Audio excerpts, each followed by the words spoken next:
Bienvenue sur Actu sous tout angle, la chaîne qui analyse l'actualité sans détour. Abonnez-vous et activez la cloche pour ne rien rater.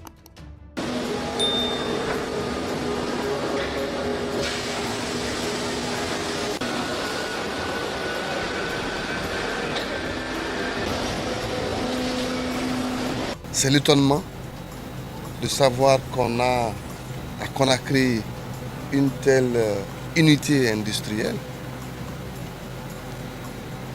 et qui n'est pas connue, qui fait du recyclage et d'ailleurs qui nous dit qu'en termes de besoins, ils sont obligés parfois d'importer du plastique, du matériel pour faire face à la demande. Et le sentiment, c'est un sentiment de joie. Dans la mesure où, pour nous qui sommes en charge des questions d'assainissement, ce sont des opportunités qu'il faut saisir. Quand on sait aujourd'hui que l'une des difficultés à Conakry, c'est comment faire face à l'insalubrité, à l'incivisme, et qu'il puisse exister une telle grande unité créée depuis 2022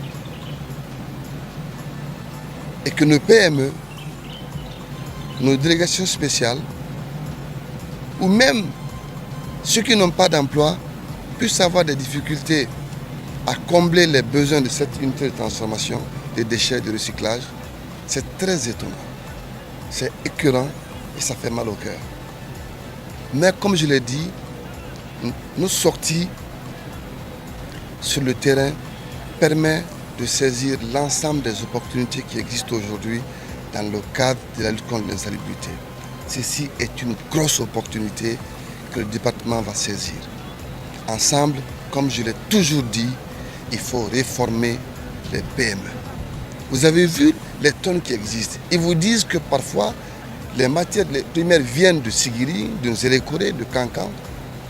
Comment se fait-il que Conakry, avec tout son lot de plastique éparpillé par terre, que cette unité industrielle soit obligée de faire appel à l'intérieur pour obtenir ces matières premières indiquées dans la transformation? C'est l'or qui dure. Ici, c'est une preuve où les responsables de cette industrie vous expliquent qu'en termes de besoin de plastique à recycler, ils n'en ont pas suffisamment. Ils sont obligés d'importer des granulés. Ça, c'est inexplicable. Mais nous comprenons. C'est le regard de la société. Tous ces plastiques aujourd'hui qui sont dans la rue, les jeunes ont honte.